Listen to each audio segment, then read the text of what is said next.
Rusty clock. It is not 8 o'clock. It's 1:45, and I'm doing it early today because I'm on my way again to the airport, and I didn't want to leave people who are expecting and waiting for this message. I didn't want to leave them in the lurch and leave them without the message, so I am doing it before I go to the airport. On my way to Denver, Colorado, to do the Get Motivated seminar in Denver tomorrow. And if you're in the Denver area, come early. I'll be speaking first thing in the slot where Zig Ziglar used to speak first thing in the morning to inspire and empower and uplift people. And I'm grateful for the opportunity to try and inspire people wherever we go, each city. So I'm grateful for this moment to be with you here on our Google Hangout on our Monday School. Monday messages that will help you to do more, be more, and achieve more, specifically biblical principles to help you live better and achieve more. And so I'm grateful for the opportunity to be on with you today and give you some principles, hopefully, that will impact you and help you to have greater success. I'm excited about life. I hope you're excited about life. You know, I ask every week about this excitement for you to do two things: about excitement about this Google Hangout, excitement about Monday School, or about excitement about the ministry we're trying to impact on people, to inspire them and empower them and just bless them. So I ask two things every week, and I would ask that you continue to be mindful of them. Number one, I ask that you will share this with others so that others can be blessed, so people can know about it. If they don't know, they can't come to this program, they can't come to this message. You know, the Bible says, how can a person know about God and about the things of God if there's not someone to tell them? They usually have a preacher. And how can a preacher be able to do it without having a way to get the word out? So this is a way to get a positive message out to the world, to people in every corner, every sphere of the world. And I want to do that through the internet. Use the internet for good rather than bad. So first thing is that you please share this with people in your network. Tell them, listen on Monday, he has a new message, and it will inspire you. And it'll give you maybe a new way of thinking about something that might be pertinent and important. Second thing I ask is that if this is a blessing to you, that you make a donation on the jollygoodnews.org website. Go to jollygoodnews.org, which is my ministry faith-based site, and make a donation. If you have a church, just donate above your tithe. I believe everybody should be a tither. If you're not a tither, I really encourage you to tithe. There's a book by Mark Victor Hansen called, let's see, it's over there, The Miracle of Tithing. It's over on my bookshelf. And it talks about how tithing is just a miraculous, marvelous way to have a financial wealth building strategy, tithing. And he talks in great depth about the miracle of tithing. And so if you're not a tither, you're missing out on an opportunity to really grow your wealth and grow your success, because God said he will pour you out a blessing so much so that you can't even gather it in. So I encourage you to tithe. And so if you're a tither, then you can make a donation to Jolly Good News above your tithe. If you're not a tither, then give it all right here. Put it right here, because you want to pour into good ground. And that's what we want to do, help you pour into good ground. So that's why I'm excited about this, and I hope you're excited about it as well. So couple things I want to share with you. This is a picture of my bride, D. Taylor Jolley. And next weekend, my bride and I will be celebrating 30 years of marriage.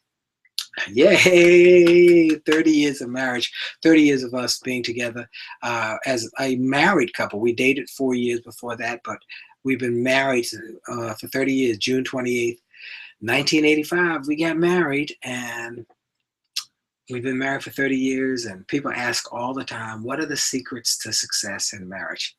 And we have a lot of secrets that we want to share with people. So we've written a new book, and we're writing a new book that you'll be hearing about real soon. I won't divulge all of the detail, but it's our first book on marriage success.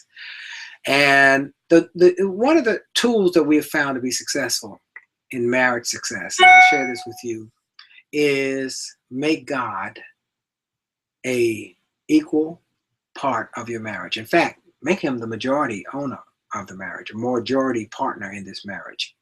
So I like to say it like this.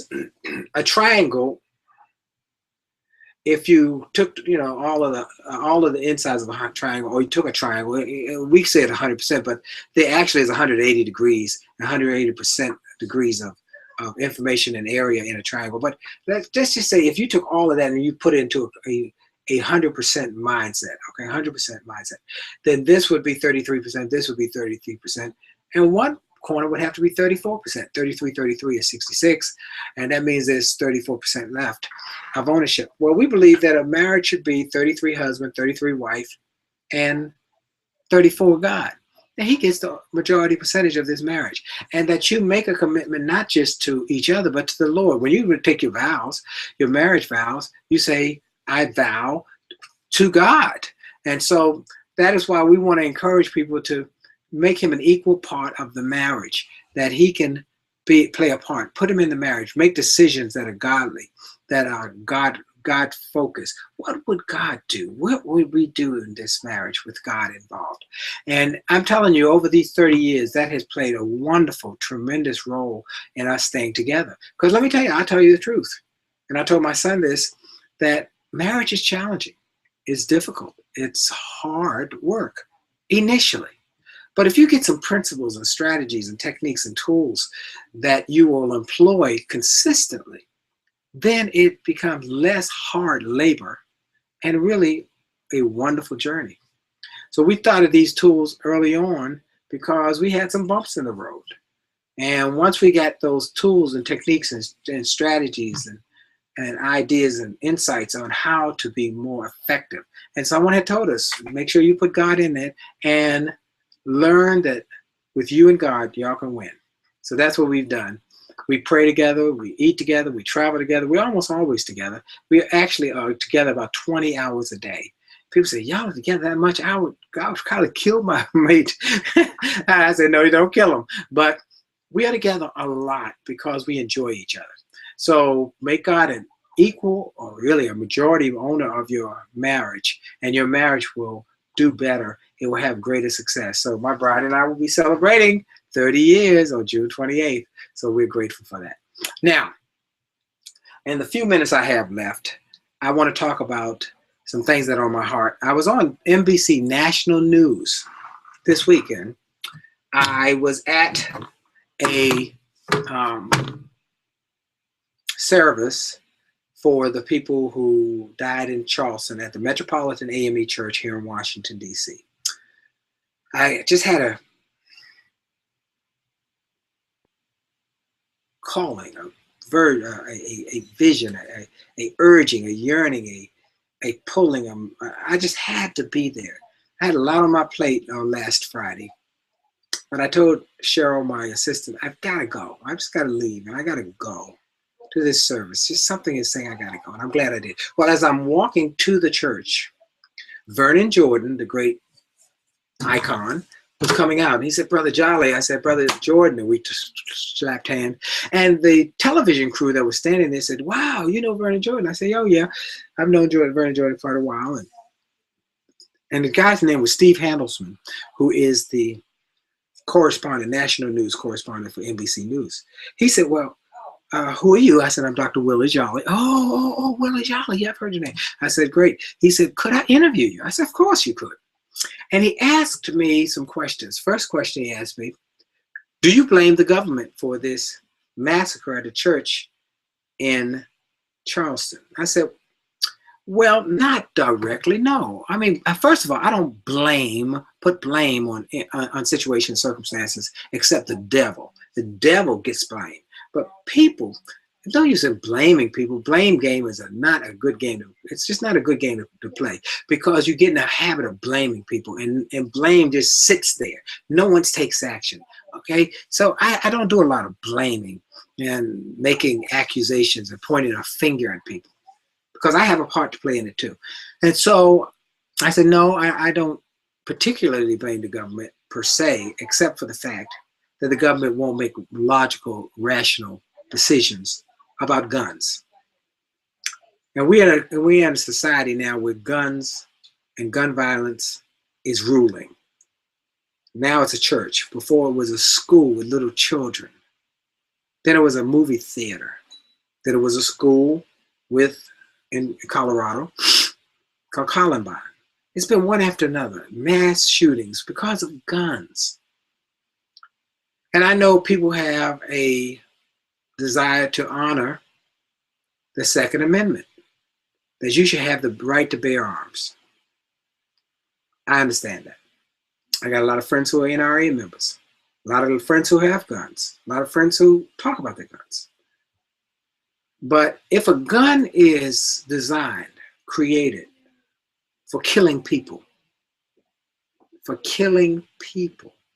then it's not good.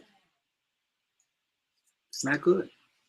You're a hunter or a rifleman or sports hunter. That's your choice. But this gun designed to kill people, it's not good.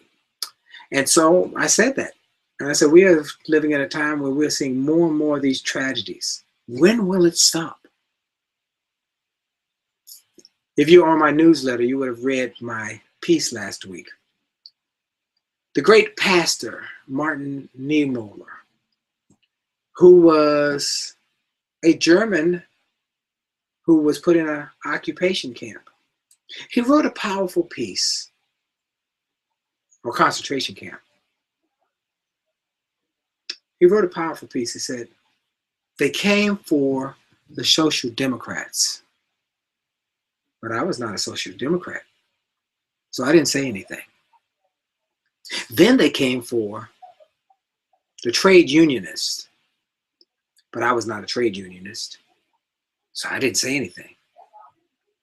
Then they came for the Jews, but I was not Jewish, so I didn't say anything.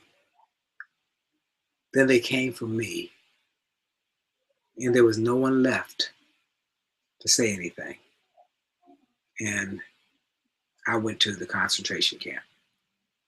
And so what I share with that is, through this, we have to have courage. God tells you to be of good courage. And it's going to take courage for us to say, let's do the right thing. The right thing is that if a gun is designed to kill people, we need to eliminate it, get rid of it. And you can bear arms, but not to kill people. And so people say, well, should have the right to bear arms. Yeah, you're right. You should have the right to bear arms because that's what the amendment says. But because I have the right to do something does not mean that I must exercise that right. I have the right to smoke cigarettes, but I don't exercise that right because it's not good for me. My dad died from lung cancer, from smoking cigarettes. It's not good for people. It kills people.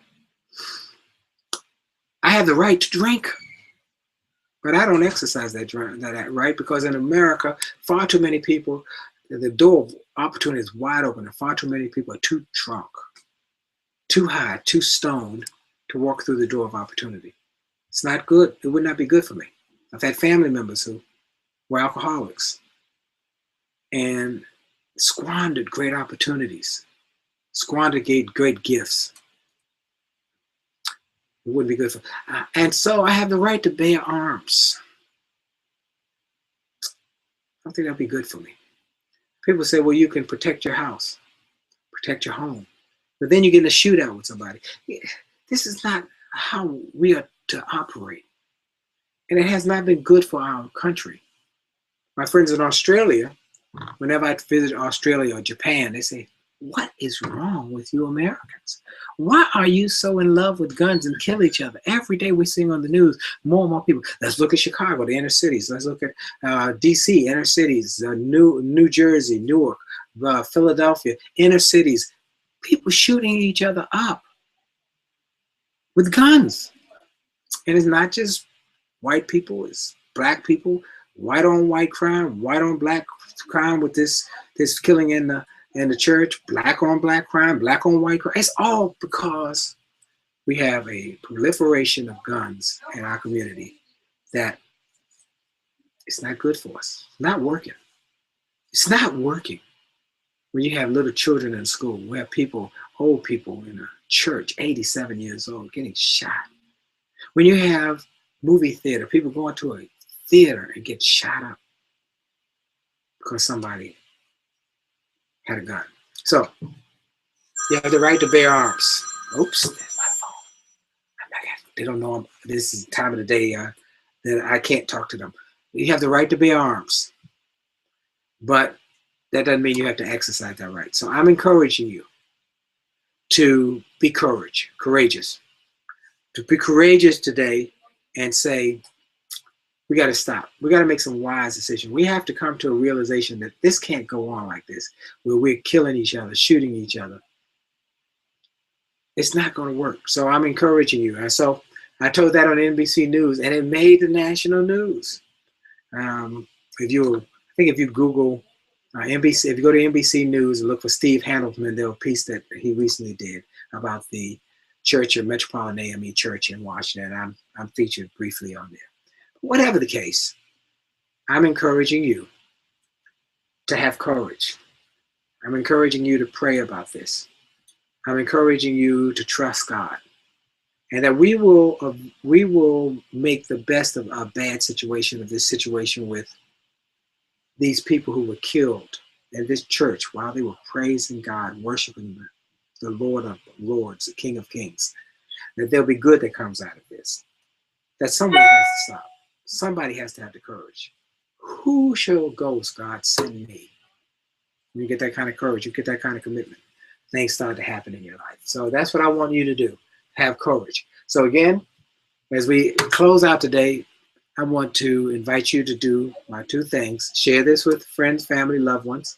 2, if this is a blessing to you, go to jollygoodnews.org so we can do the work, the mission we've been sent to do, which is twofold: to put this youth video in every school in the country and put my book, A Setback, Set Up for a Comeback, in every prison.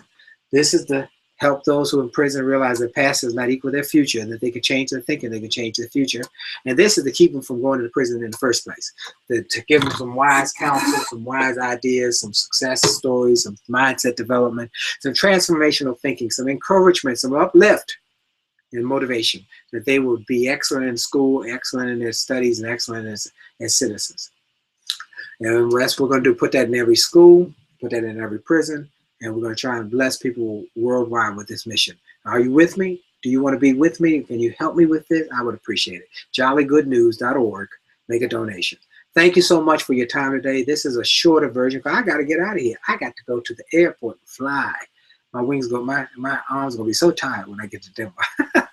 No, I got to fly to Denver, Colorado for the Get Motivated seminar tomorrow. And I hope to talk to you next Monday. Remember that your best is yet to come. Thank you so much for your time. God bless you, and may heaven smile upon you. And whatever you do, remember that God is, and he still is today. He was yesterday, he is today, and he'll be tomorrow. God is. God bless you. Have a great week.